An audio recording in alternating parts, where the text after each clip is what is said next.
অনেক গরম পড়েছে। তো অনেক পেট প্যারেন্টই জানেন না আসলে যে পেটদের খুব কিন্তু সহজেই হিট স্ট্রোকে আক্রান্ত হতে পারে। তো হিট স্ট্রোক সম্পর্কে অবশ্যই সবার খুব একটা সম্যক ধারণা থাকতে হবে। বেসিক কিছু জিনিস আ জানলেই আসলে বোঝা যাবে যে আপনার বিড়ালটি বা কুকুরটি হিট স্ট্রোকে আক্রান্ত হচ্ছে কিনা। প্রথমত হচ্ছে অনেক বেশি হাঁপাবে এবং মুখ থেকে অনবরত লালা পড়তে পারে।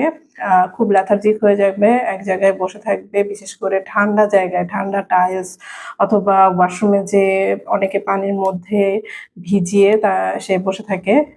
খাওয়া-দাওয়া অনেকটাই কম করে।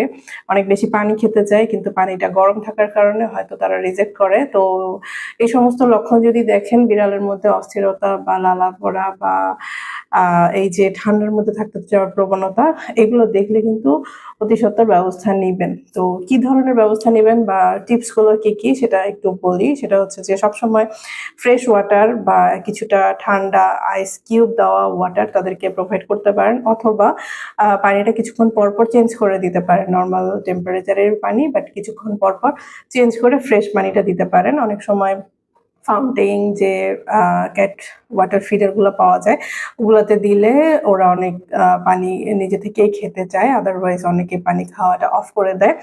আর যেটা করতে পারেন সেটা হলো 10টা থেকে দুপুর 4টার মধ্যে বাইরে ওদেরকে বের করার কোনো দরকার নেই, বিশেষ করে হাঁটানোর জন্য। যেসব ডগকে বা ক্যাটকে হাঁটাতে নিয়ে যান অবশ্যই বিকালে এবং সকালের দিকটাতে আপনারা এই সময়টা সিলেক্ট করতে পারেন। দুপুরের দিকে না নিয়ে যাওয়াটাই বেটার। যাদের গাড়ি আছে কখনোই গাড়ির মধ্যে বিড়ালকে রেখে বা ডগিকে রেখে বাইরে যাবেন না, কারণ অনেক বেশি গরমে ওই সময় তারা হিট স্ট্রোকটা মেইনলি করে।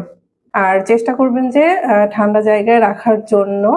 আর নিয়মিত অবশ্যই গ্রুমিং করাবেন। তাদের যদি অনেক বেশি লোম থাকে সেটাকে যদি ট্রিম করে কিছুটা ছোট করে স্বস্তি দেওয়া যায় তাকে, সেটাও করবেন। নিয়মিত গোসল করাবেন।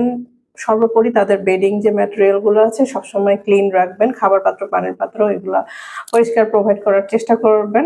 তাহলে আশা করি আপনার বিড়াল সুস্থ এবং সুন্দর থাকবে। আর যদি কখনো দেখেন যে ও অনেক বেশি হাঁপাচ্ছে বা এই ধরনের প্রবলেম গুলা ফেস করতেছেন, দ্রুত কোনো দেরি না করে অতি সত্বর নিয়ারেস্ট কোনো ভেটের কাছে নিয়ে অবশ্যই চেক আপ করিয়ে নিয়ে আসবেন।